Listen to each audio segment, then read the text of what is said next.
God is good, and with each day that passes brings us a day closer to the launch of Camelot Unchained. This is the Nathan NAPALM channel, and if you are new here, please consider subscribing, especially if you're interested in Camelot Unchained information, Pantheon Rise of Fallen, JRPGs, RPGs, all that kind of thing. Today, I want to talk about the final realm in my series of talking about all three of the realms available in Camelot Unchained.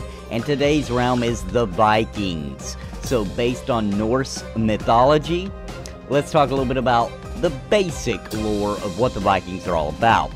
So the realm of the Vikings follows the path of blood and steel to greatness. In the tall peaks of windswept ice, they make their homes, waiting for the moment to conquer the lands below. Sigurd, the Dragon Slayer, leads a realm whose warriors claim to be the most fearless in the world. Across the war-torn fields, the Vikings shout their famous battle cry, "How can a Viking fight?" All the day and through the night. Fierce and determined to survive against all odds, the Viking realm wields the storm within as a weapon to fight the storms without. Some may hold the Vikings as coarse barbarians, but in the realm of the mountains they know these naysayers lack courage and conviction. Only through the forge of bloody conquest can the realms be united to stand against the coming storms. So, the Vikings are all about war. They are a bit barbaric. They are based on, well, literally the Vikings. So, let's look a little bit at what races are available for the Vikings, and there's some interesting stuff here. First up, we do have the Divigar. These noble Divigars are born deep within the earth, in a land they call the Inner World.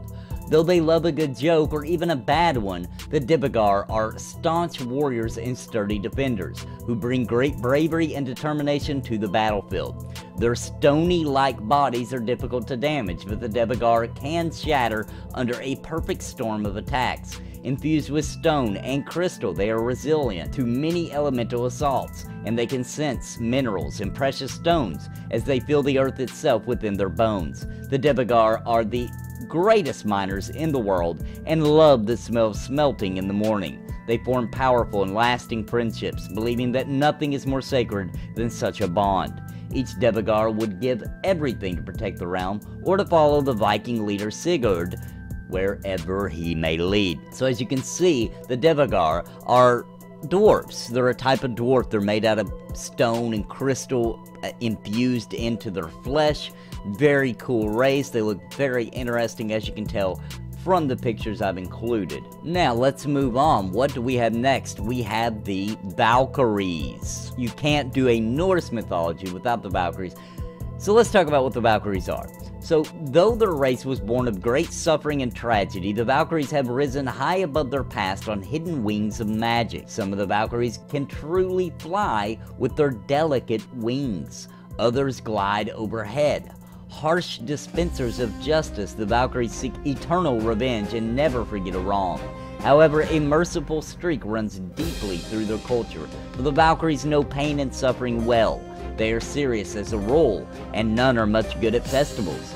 Though the men of the race tend to be less quick to anger, the Valkyries are the authors and the keepers of the Valkyric Code, the basis of law in the Viking realm and one of the most important documents ever written. Chanting its passages, the Valkyries fly to ferocious battle, ever fighting to protect the realm. So very cool. Looks like they have a bit of a glide type ability. You know, out of all the races that are in the Viking realm, they would be the only one that has the ability to glide, it seems. Now let's talk about the humans. So, we all know what a human is, but in the Viking world, they are explorers and mighty warriors of legend. The Vikings are hungry for battle, hungry for plunder, and starving to rule by right of conquest. They are a hard people who wear their scars as badges of honor, and choose to live in some of the harshest lands imaginable. They will brazenly homestead in foreign territory and claim it as their own, upholding a culture that is welcoming to friends, but ruthless to foes. A people of blood and steel, they will devour the realms as masters of the sea lanes, raiding and pillaging what they need as they swim swiftly, and their watercraft move too fast to catch. There is no place on earth the Vikings fear to tread. Let the other realms tremble at their approach. So, the humans of the Viking realm are very ruthless, very brutal. They're Vikings. I mean, that's pretty much what you can sum that up to, similar to the actual historical Vikings, in that, yes, they sell, yes, they can survive in extreme weather and climates, and they're just a harsh, punishing, almost just ruthless. I mean, they're a ruthless type. Next up, we have the Jotnar, which I like this race a lot. I think they look really cool. So they are a large and imposing people infused with ice. The blue-skinned Jotnar are known as frost giants. As they age, they literally get bigger, stronger, and tougher, and even more frightening to behold on the battlefield. The Jotnar are not unthinking brutes, however, for not all stories and legends are true, even here among the changed.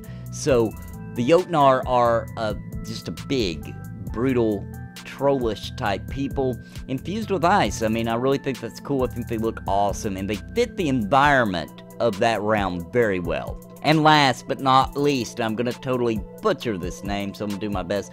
Ulfhednar. Known as the Berserkers, the Ulfhednar watch for Ragnarok and the ending of the world. They believe they were born for war, and their battle rage is legendary, as well as the long recovery they require afterward. Fearless and unforgiving, their power rises from unbridled passion and anger. Every Ulfhednar must struggle to contain that power when among friends. Whispered rumors claim that the passions of these berserkers may run so high their bodies cannot contain the raw emotion and burst in cataclysmic explosion. This darkness inside, this doom, waits to be unleashed upon their enemies like a storm that brooks no resistance. Unstoppable and hungry for havoc, the Ulfhednar eagerly lay down their lives to defend the realm that is their home. We don't have a whole lot of pictures or anything of this. It's kind of a mysterious race to us at this time. They do sound cool. Look forward to finding out more information about that race. Now that is all of the races available. There are 5. Seems to be less of an option here, but, you know, on the Viking side. And I wonder if later, if we'll find out there will be more, but we'll see. Now, next up, we have the classes of the Viking. So first up, we have the Arisen, which are scouts. The Arisen have sworn to die each day to serve their realm. As each day dawns, each Arisen takes their own life, only to instantly rise again. Due to their sacrifice, they are most powerful of the scouts, appearing black as a moonless night. Besides being strong, Arisen have the ability to change their size at will. Their motto is, sacrifice brings strength, strength brings victory, victory brings sacrifice. So there's your scout class in the Viking. Next up, we do have the Child of Loki. The Child of Loki are shapeshifters. Each realm has their own shapeshifter. I really enjoy these classes, by the way, these shapeshifter types. Let's see what we got about the Child of Loki. Like the famous trickster god, Loki, members of this class love to take on the forms of other beings. Unlike the other realms, the power of this class comes from their animal forms, and not from their weapons or abilities. Practitioners of this class have more forms available to them than their counterparts from the other realms. They gain this knowledge through an oral tradition passed down by their order. It was begun by the very first skin changer who heard it from Loki himself. Their motto is, "My children shall exceed me." So this is an interesting one because it sounds like they don't use weapons. They mainly just rely on changing into different animal types in order to do their attacks and things. So very cool. Next up, we have the Hellbound, which are the devout. Those who swear fealty to Hel, the mother of the 9 worlds, become infused with the dual forces of life and death. The bodies of the Hellbound bear the marks of their service, etched with the forces of Hel's magic, which dwells within them. Often at the forefront of battle, a Hellbound may find controlling their power a great challenge, for they can both heal and destroy. They can cure the mortal wounds of allies and wield fear as a weapon, frightening enemies to death. As for their own death, those who take Hel as their patron tend to recover quickly, unless Hel has chosen something special for her fallen devotee. Their motto is, life is to death as death is to life. So very cool, like a dark version of a paladin, able to heal able to do some damage. Very cool. And next up we have the Mjolnir, which are heavy fighters. They and their first true hammer were born from the collision of the two moons. New ones are entrusted with a tiny fragment from that collision, which is then used by crafters to imbue into their iconic weapon. They are reputed to focus on causing destruction rather than on the more protective aspects of their occupation, and that's just about right as far as they're concerned. These men and women have a long tradition of taking their anger out on their enemies, and their motto is simple. Their motto is smash. So there you go, that's your melee DPS for sure. And then we have the Shadow Walker, which is the stealther of the Vikings, and the Shadow Walkers are skilled at traversing the veil. They can also move through the night with additional bonuses as compared to the other stealth-using classes. However, they are more vulnerable in bright sunlight. Their origins are shrouded in mystery, but it is said that Shadow Walkers come from an unknown world that conforms neither to Norse cosmology nor what is known as the free-piercing world. The first Shadow Walkers learned their abilities in great fear, a tribe hiding in darkness from a powerful enemy. However, that fear became delight as the ability to walk the shadows proved a deadly advantage. Their motto is, the shadows will always protect and strengthen us. Next up we have the Skald, and the Skald is a support class. They're the bard type, so though they are musicians, Skalds do not use musical instruments to power their abilities. Instead, they rely simply upon their words, so singing with their mouth, amplified with certain magical ability. With their Viking training, they are also the most adept at using weapons of any of the bard-like classes in the realms. They also grow more powerful as the battle rages, trying to keep their emotions under control most of the time.